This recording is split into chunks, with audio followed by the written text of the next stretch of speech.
welcome to Something for the Weekend with me, Fiona Scott. Me, Kathie Griffith. Me, Ellis Butcher. And me, Stephen Day. Yes, it's the time of the week again when we all get together and talk nonsense. And then we invite other people on to talk sense. Is this right? This is right.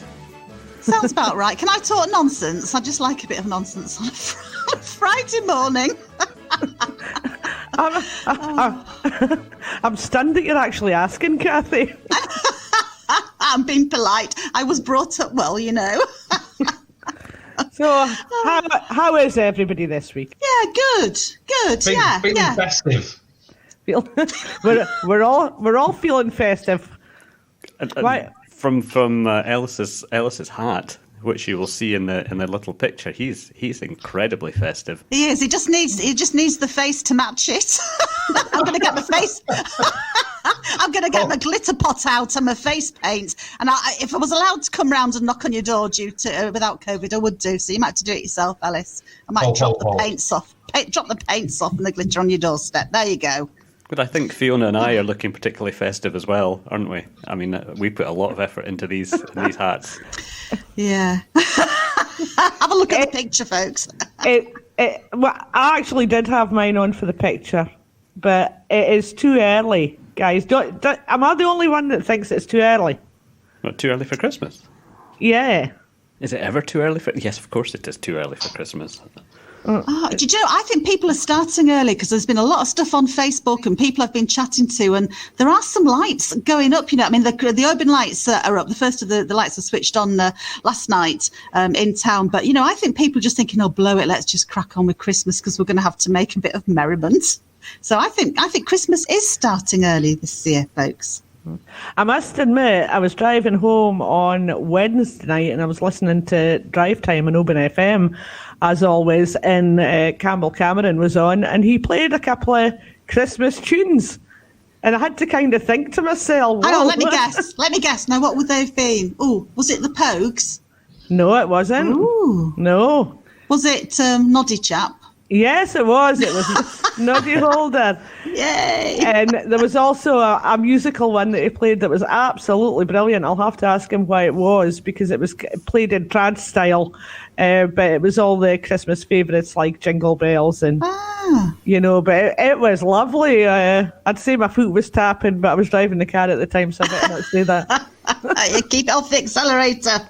Now, there's a little Pogues debate, though. Were you reading this in the Nationals yesterday?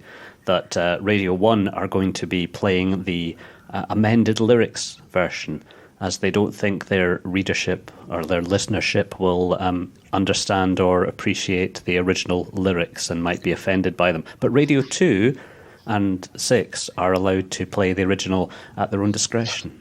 Honest to goodness, it's not age well, really?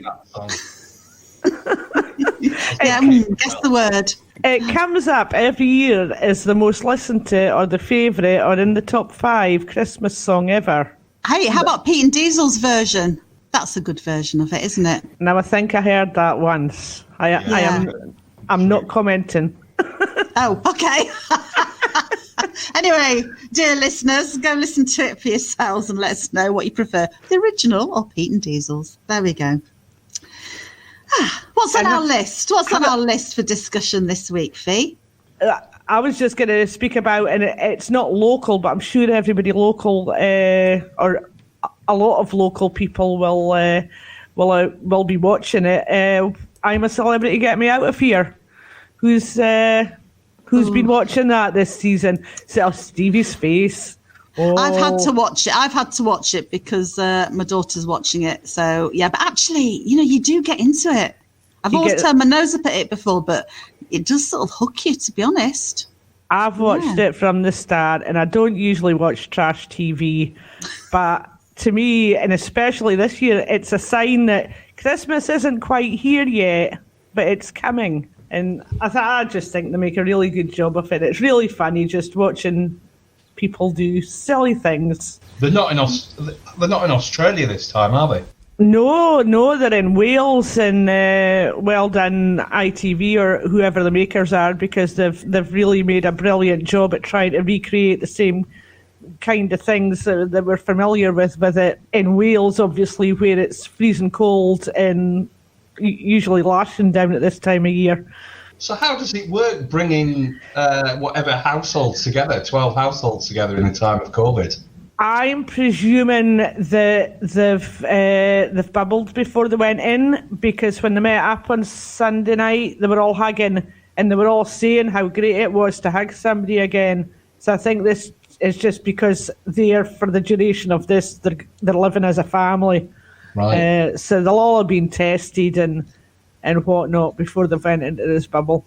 Ellis is about to ring the COVID police. Hello, I've got concerns. There are 12 people living in a Welsh castle, and I don't think they should be together. We have some Z-list celebrities.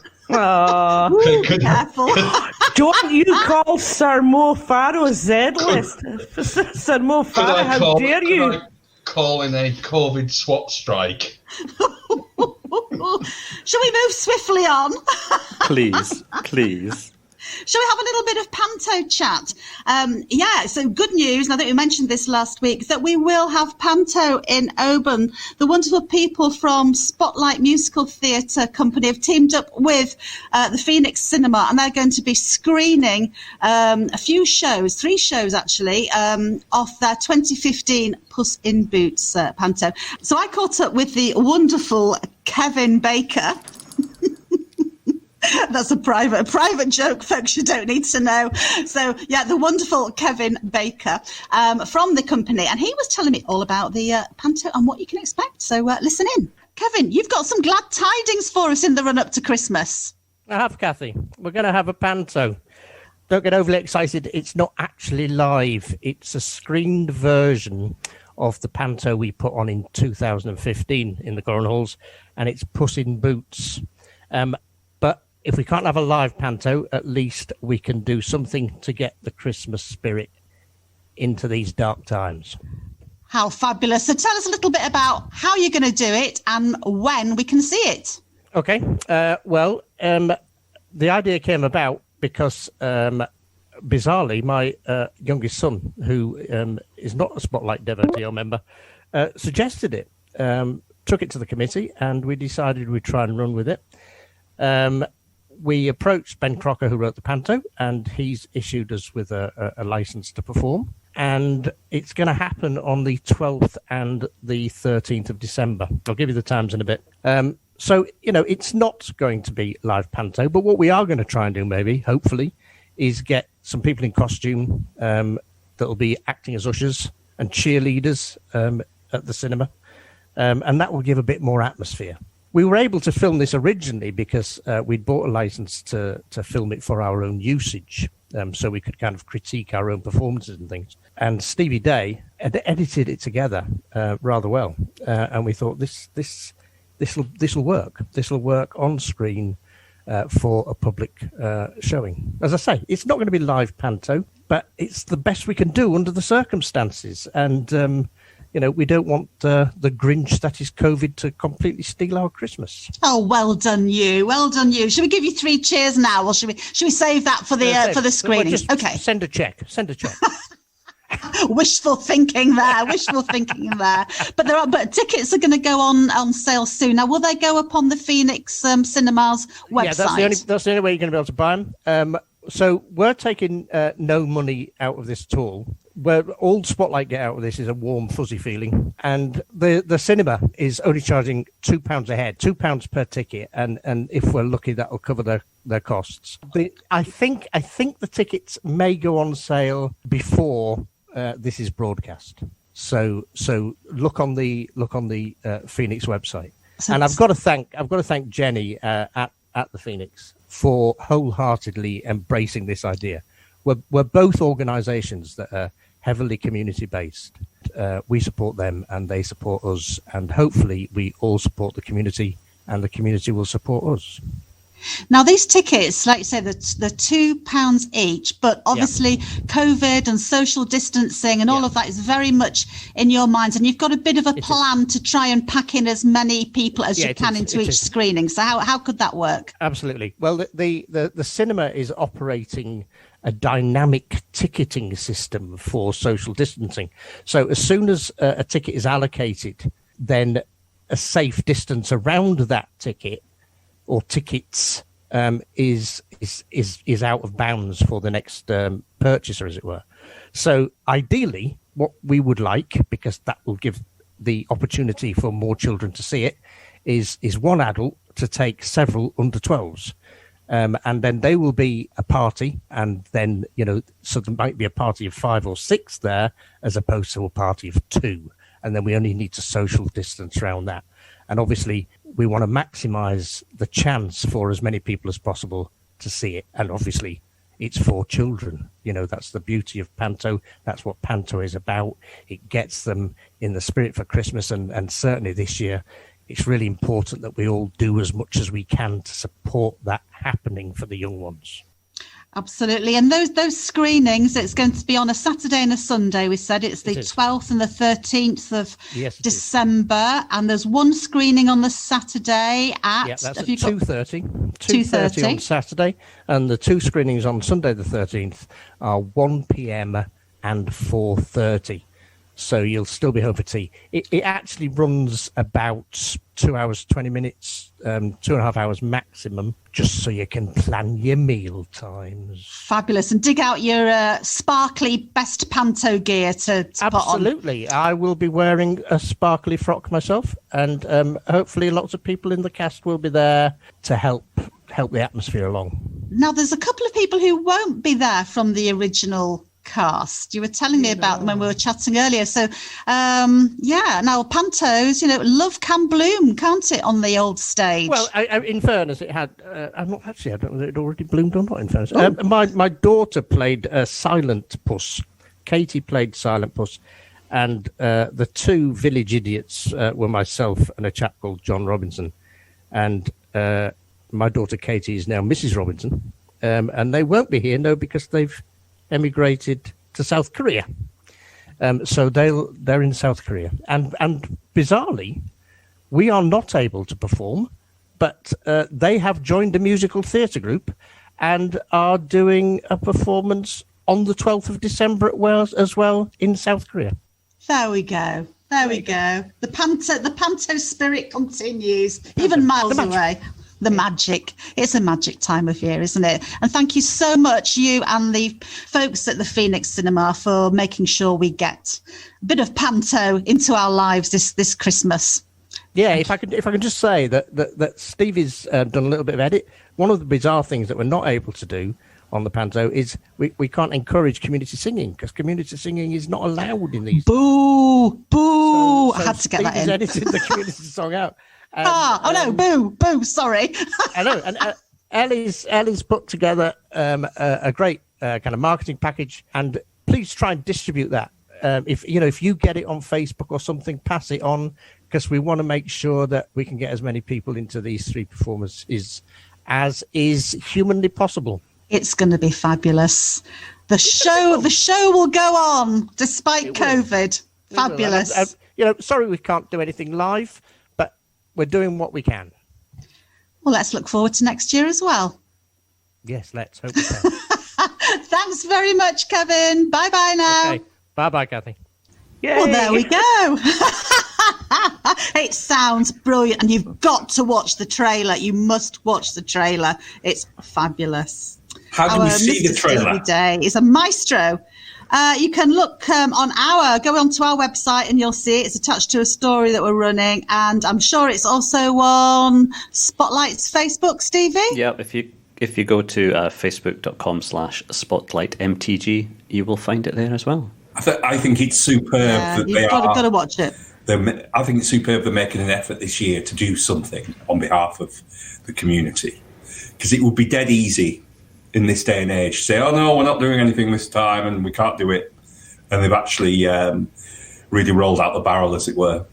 So well done, Spotlight. Yeah, well done. It's going to be a bit of a DIY Christmas this year, I think. We're going to have to make a lot of our own entertainment within our communities and stay safe to the COVID regulations. But, maybe that's not such a bad thing. Do we really need to rely on all the big boys of Christmas to actually, you know what I'm saying? So let's all get some ideas together to have our own homegrown Christmas. I don't know. I do know, but I don't want to name them on here anyway. They're big companies. bigger than from outside Oban and stuff. So there we go. Enough said. Talking of the spoken word, I had a little day out, a little afternoon out earlier this week. I went over to Luing. Now this week was Book Week. Book Week Scotland, and there's a chap on Luing who runs the stores. Norrie Bissel, he's called. He's an author. He's just had a paper book of his George Orwell book, Barn Hill, out this week. But also to celebrate Book Week, he actually went on a bit of an outing himself with the home bakers of Luing, who every week go round and deliver tasty treats from the boot of a car. And he joined them to read some of his poetry. Now, it was lashing down with rain. The wind was blowing a hoolie. We were stood on South Cuin Jetty, and here's a few poems from Norrie. So enjoy. Oh, and by the way, third poem, you better brace yourself for the last line. Listen carefully. The first one is the title poem for my poetry collection, Slate, Sea and Sky. An island on the rim of the world, in that space between slate, sea and sky, where air and ocean currents are plays of wild energy, and the light changes everything. And then this other poem is also about living by the sea. It's called Sounds. Sometimes here it's hard to tell the sound of the wind from the sound of the waves, or the sound of the waves from the sound of the rain, or the sound of the wind and the waves and the rain from the sound of my breath. And then I've chosen this one for Cuin Sound here, which is called The Day Came Alive. The day came alive when they overtook our hurtling bikes, rising and plunging, dark-finned, out in the grey-blue firth.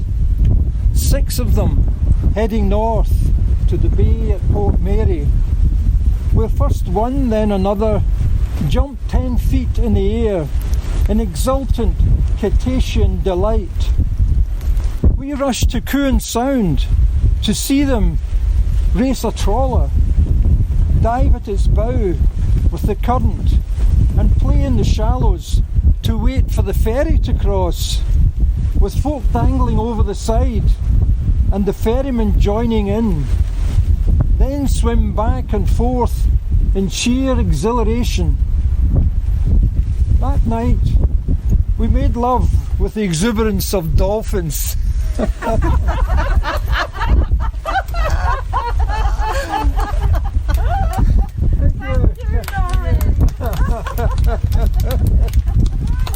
done, Norrie. Thank you. Well done. I'm not fierce.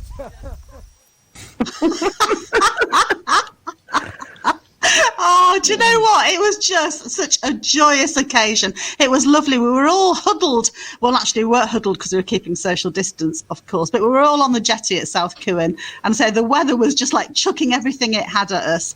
And Norrie was there reading these poems. And it was just lovely to see folks turn out. And he also went to a few other places on the island to do similar. And, you know, he got a great turnout. And I've also got to give a shout out to the very talented Des Ballantyne, who's the new chef at the Atlantic Island Centre. He's doing takeaways from there a couple of days a week. But it was called A Poem and a Piece at this event. So you got your poems from Norrie. You could buy goodies from the back of the boot. But you were also getting like a little goodie bag with a few things from Book Scotland in, and the most amazing slice of quiche. So that was the piece, this quiche that Des had made, and it was absolutely delicious with walnuts and shallots and Stilton. It was delicious. So yeah, so it was a great afternoon out. Thank you very much, everybody. Oh, it was lovely to hear some poetry. And it was very atmospheric as well. Wasn't it beautiful? Oh, do you like poetry, Ellis? It was. I do. You like poetry? Well, this leads me nicely on to our Scottish Word of the Week section. And My Scottish. It's not a cheeky word, is it? We've had enough cheek with exuberant dolphins. Not at all. It's clean. Scottish word of the week this week is dookit. Dookit. Dookit. Not to be confused with drookit. Drookit, which is what Kathie and Nonny got while they were reading poems at the end of the pier. So anybody know what a dookit is? Was it used by Burns? Is it linked to Burns? Was it used by Robert Burns? No? It might have been. It might have been. If he was a pigeon fancier. Is it like the word ducat? Yes, that's what it derived from. Well done, Steevie. So somewhere where they kept pigeons or birds and. Yes, Yep. so nowadays it's a wee hidey hole, what we call a pigeon hole, where you can keep your wee messages and secret stash. But originally, it was where you kept the pigeons, and pigeon racers used them to take them away out into the wilderness and let the pigeons go from their ducats. So I've got a wee poem with the word ducat in it. Just to keep a theme, eh? Yeah. Seeing Ellis likes poetry, so here we go. Upon a hill, there stood a ducat. It's no there now, 'cause someone took it.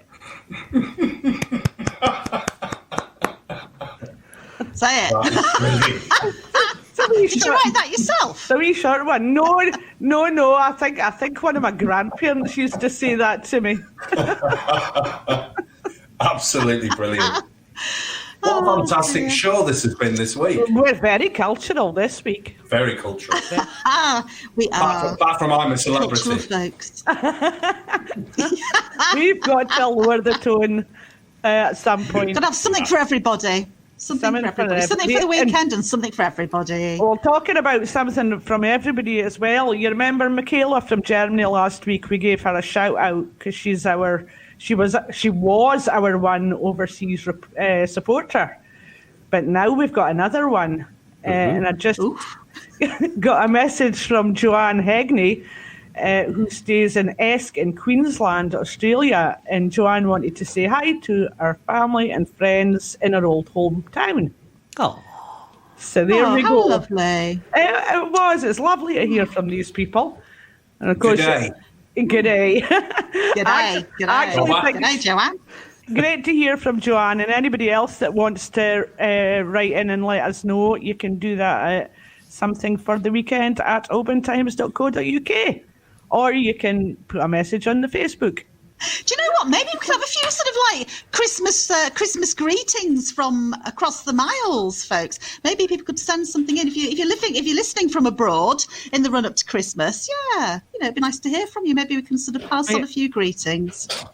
You could send in a poem. You could send in a Christmas poem, and then we've got everything covered this week. Yeah, do it, folks. Do it. So, here at the Oban Times, we're always happy to hear from you. So stay in touch, tell us your stories and share your photos. You can contact us by calling 01631 568 000 or by emailing us at somethingfortheweekend@obantimes.co.uk. You can also message us on Facebook. So for this week, it's goodbye from me, Fiona Scott. Goodbye from me, Kathie Griffiths. Goodbye from me, Ellis Butcher. And goodbye from me, Stephen Day. Bye. Cheerio. Bye.